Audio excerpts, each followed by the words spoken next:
ते पैसे एका अकाउंटमधून नेट बँकिंगने डायरेक्ट ट्रान्सफर केले होते. त्यामुळे ज्या अकाउंटमधून पैसे आले होते त्याची माहिती लगेच मिळाली. कोणी निलिमा नावाच्या स्त्रीचे ते अकाउंट होते. त्यांना कॉन्टॅक्ट केला असता त्या बंगलोरला होत्या, तर त्यांना मुंबईत बोलावून घेतलं अभिषेकने. आता पुढे सूड भाग 5. बरोबर 11 वाजता मिस निलिमा आल्या. हॅलो इन्स्पेक्टर, मी miss Nilima. Sub inspector Patil यांनी तुम्ही भेटायला बोलवलं असं सांगितलं, म्हणून आले आहे मी. हो हो, प्लीज सीट. अभिने प्रथम साधी चौकशी सुरू केली. तुम्ही मराठी छान बोलता. बंगलोरच्या वाटत नाही तुम्ही. मी मुंबईला राहते, बंगलोरला माझी आजी असते. असं आहे तर.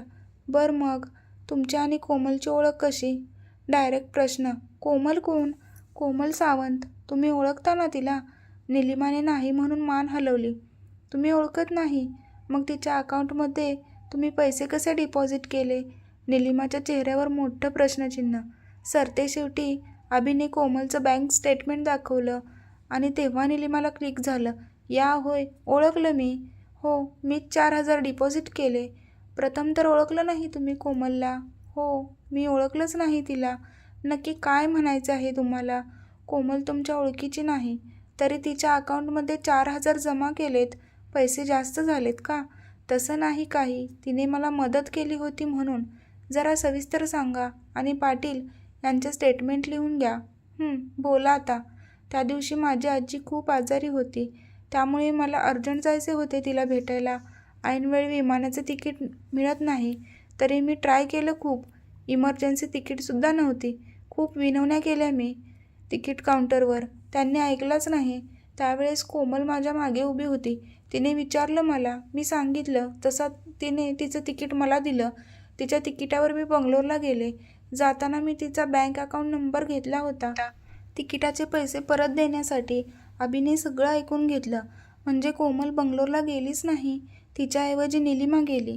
त्यामुळे बंगलोर विमानतळच्या पॅसेंजर लिस्टमध्ये कोमलचं नाव आहे, पण एका ठिकाणचा सुगावा तर लागला, तरी 2 ठिकाणं बाकी आहेत अजून. अभि मनातल्या मनात विचार करत होता. ठीक आहे मिस निलिमा, थँक्स तुम्ही आल्याबद्दल. तुमचा फोन नंबर आणि पत्ताही देऊन जा जाताना. संध्याकाळी महेश आला. त्याला अभिने सगळी माहिती दिली. याचा अर्थ की कोमल डेफिनेटली सोलापूरला गेली होती आणि त्या रेल्वे पोलिसांच्या बोलण्यानुसार ती तक्रार नोंदवून बंगलोरच्या दिशेने निघाली होती. महेश म्हणाला. तरी गोव्याची मिस्ट्री तशीच आहे अजून. अभि बोलला. सुटेल रे ती पण हळूहळू. बर, दीपेशचा काही पत्ता? हो, लागेल पत्ता त्याचा. मोबाईल ट्रॅक करायला सांगितला आहे दोघांचा, दीपेश आणि अमितचा. अमित तर सोलापूरला आहे ना, मग त्याचा का? असंच, त्याच्यावर सुद्धा संशय आहे ना माझा. 1 महिन्यापूर्वी त्याने त्याच्या घरी कॉन्टॅक्ट केला होता. त्यानंतर एकदाही मुंबईत आला नाही किंवा कॉल केला नाही. इंटरेस्टिंग आहे ना अमित. बघू त्याचा फोटो कसा दिसतो ते. अमितचा फोटो पाहिल्यावर महेश उडालाच. अरे अभि, पुण्यात याचीच तर डेड बॉडी सापडली आहे. काय, तू शुद्धीवर आहेस ना महेश? अभि म्हणाला. हो रे, डेफिनेटली हाच आहे तो. थांब, म्हणत महेश त्याची बॅग आणायला गेला. बॅगमधून त्याने पुण्याच्या केसचे पेपर्स आणि फोटोज काढले. अभिने ते फोटो लगेच ओळखले. अमित होता तो. अमितचा खून झाला आहे. या विचाराने अभिचे डोके चक्रावून गेले. हा नक्की अमित आहे आणि तू म्हणतोस 1 महिन्यापूर्वी त्याचा खून झाला आहे. म्हणजे अमित मुंबईहून सोलापूरला गेला तेव्हाच त्याचा खून झाला आणि त्यामुळेच अमित महिनाभर मुंबईत आला नाही की कॉल केला नाही. शिवाय त्याच्या घरीसुद्धा माहीत नाही. अभि म्हणाला. त्याच्या घरी कळवूया का आता? महेश, कळवायला तर हवे, पण एक गोष्ट कळत नाही. त्याची आई तर बोलली की तो सोलापूरला गेला, मग त्याची डेड बॉडी पुण्यात कशी? दोघांनाही प्रश्न पडला. अजून काही माहिती गोळा करून अभिने अमितच्या घरी कळवलं. दुःखाचा डोंगर कोसळला त्यांच्यावर. एवढ्या मोठ्या मुलाचा खून झाला यावर त्यांचा विश्वास बसत नव्हता. पुण्याला जाऊन त्यांनी मृतदेहाची ओळख पटवली. अमितच होता तो. खरंच खूप वाईट झालं होतं. एव्हाना मीडियामध्येही न्यूज पसरली होती. एक केस होती, त्यात आता दुसरी केस सुरू झाली. अभि वैतागून म्हणाला. पण तो पुण्याला का गेला? काहीच कळत नाही. बरं, त्याच्या शरीरातून जी गोळी काढली त्याची काही माहिती? ज्या गनमधून गोळी झाडली ती गन भेटली का? नाही, त्याबाबत काही माहिती नाही. पण मला वाटते ती गाडी भेटली ना, तिचा काही संबंध असेल का? कारण ती गाडी सोलापूरमधली आहे आणि अमितचं ऑफिस सोलापूरला आहे, बरोबर ना? येस, नक्कीच ती अमितची गाडी असेल. मला वाटते आपण पुण्यात चौकशी करू. कोणीतरी पाहिली असेलच ती कार. तिथून मग सोलापूरला जाऊ, चालेल ना? म्हणत अभिने पुण्याला जायची तयारी केली. पुण्यात पोहोचून त्यांना तशी काही माहिती मिळाली नाही, परंतु सोलापूरला चौकशी केली तेव्हा वेगळीच माहिती समोर आली. मला वाटते मिसेस सावंतांना इकडेच बोलावून घेऊ, महेशने विचार मांडला. नको, मुंबईत भेटू त्यांना. अभिनेही मुंबईत आल्या आल्या मिस्टर आणि मिसेस सावंत यांना बोलावून घेतले. हॅलो इन्स्पेक्टर, काही माहिती मिळाली का कोमलची? नाही, ॲक्च्युली मी मिसेस सावंतांना बोलावले होते, पण तुम्हाला सुद्धा कळावे म्हणून बोलावलं. तेवढ्यात महेशसुद्धा आला. डायरेक्ट विचारतो, अमितचा खून झाला हे माहीत आहे ना तुम्हाला? हो, त्याचा खून 1 महिन्यापूर्वी झाला, हे सुद्धा माहीत असेल मग? हो इन्स्पेक्टर, मग ज्या दिवशी खून झाला त्या दिवशी तुम्ही अमितला भेटायला का गेला होतात? मिसेस सावंत. या प्रश्नावर मिसेस सावंत अभिकडे पाहू लागल्या आणि मिस्टर सावंत त्यांच्याकडे. इन्स्पेक्टर, तुमचा काहीतरी गैरसमज होतो आहे. मी कधीच गेली नाही सोलापूरला, मिसेस सावंत अडखळत बोलल्या. अभि त्यांच्याकडे शांतपणे पाहत होता. पण मी तुम्ही सोलापूरला गेला होतात असं कुठं म्हणालो, बरोबर ना मिसेस सावंत? आता त्यांच्याकडे काहीच नव्हतं बोलण्यासारखं. त्या गप्प बसून राहिल्या. बोला मिसेस सावंत, अमित त्याच्या ऑफिसमधून ज्या दिवशी शेवटचा गेला होता त्या दिवशी तुम्हीच त्याच्या ऑफिसमध्ये गेला होतात ना? तुमचा फोटो ओळखला तिथल्या कर्मचाऱ्यांनी. शिवाय अमितच्या मोबाईलवर शेवटचा कॉल तुमचाच होता, कारण त्या दिवसानंतर अमितचा मोबाईल बंद आहे. म्हणजेच तुम्हीच त्याला भेटलेल्या शेवटच्या व्यक्ती आहात. तुम्ही खून केलात अमितचा? नाही. इतका वेळ शांत असलेल्या मिसेस सावंत ओरडल्या. मी नाही मारलं अमितला आणि मला माहीत नाही कोणी मारलं ते. मिस्टर सावंत तर नुसतेच ऐकत होते. तर मग तुम्ही त्याला का भेटायला गेला होता? कोमलविषयी बोलायला? पूर्ण गोष्ट सांगा. अमितचे प्रेम होते कोमलवर, पण कोमलचं लग्न ठरलं होतं. अमितला ते मान्य नव्हतं. शिवाय त्याचा राग होता दोघांवर, कोमल आणि राहुलवर. तो ते लग्न होऊ देणार नव्हता हे त्यानं मला सांगितलं होतं एकदा, म्हणून तो लेटर्स पाठवायचा. अमित म्हणजे?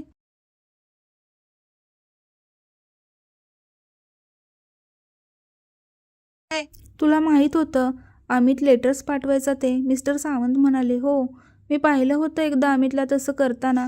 तसं त्याला मी सांगितलंही की हे बंद कर, पण तो ऐकायला तयार नव्हता. म्हणून तुम्ही त्याचा खून केलात? महेश बोलला. नाही, मी नाही खून केला त्याचा. जेव्हा त्याने मला फोन करून बोलावलं तेव्हा मी त्याला भेटायला गेले. त्याला काहीतरी सांगायचे होते मला, म्हणून. काय सांगायचे होते? काय सांगायचे होते माहीत नाही. त्या दिवसाआधी 2 दिवसाआधी मला त्याचा फोन आला होता की मला कोमलबद्दल काही माहिती मिळाली आहे, मला सोलापूरला भेटायला या, नाहीतर मी मीडियामध्ये ती बातमी देईन, असं म्हणाला तो. त्यासाठी मी त्याला भेटायला गेली होती. किती वाजता? सकाळी 11 वाजता. त्याला भेटले होते मी. आणि काय बोलणे झाले तुमचे?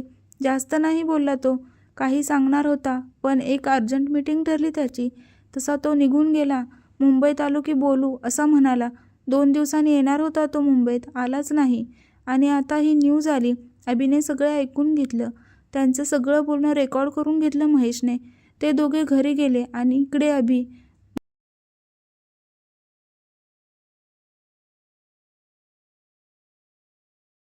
महेशची चर्चा सुरू झाली. मला वाटते या सगळ्या फॅमिलीमध्ये गडबड आहे. काजल सोडली तर. तिला का सोडायचं? तीच जरा बरी वाटते यांच्यात. कोणामध्ये कधी नसतेच ती. असो, आता काय? या सगळ्यावर आपल्याला आता नजर ठेवावी लागेल, कारण अमितला नक्कीच काहीतरी माहीत होते म्हणून त्याचा खून झाला. अभि.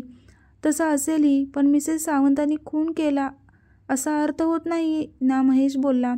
एक गोष्ट मिस केलीस अभि. मिसेस सावंत सांगत होत्या ते लेटर अमित पाठवायचा. अमितचा 1 महिन्यापूर्वी खून झाला. कोमल किडनॅप होऊन 2 आठवडे झाले. मधल्या 2 आठवड्यात सुद्धा कोमलला तशी अजून 3 लेटर्स आली. जर अमितचा खून झाला होता तर नंतरची 3 लेटर्स कोणी पाठवली? अभिच्या लक्षात आली ती गोष्ट. मीन्स ती पत्र कोण वेगळीच व्यक्ती पाठवायची असं म्हणायचं आहे ना तुला?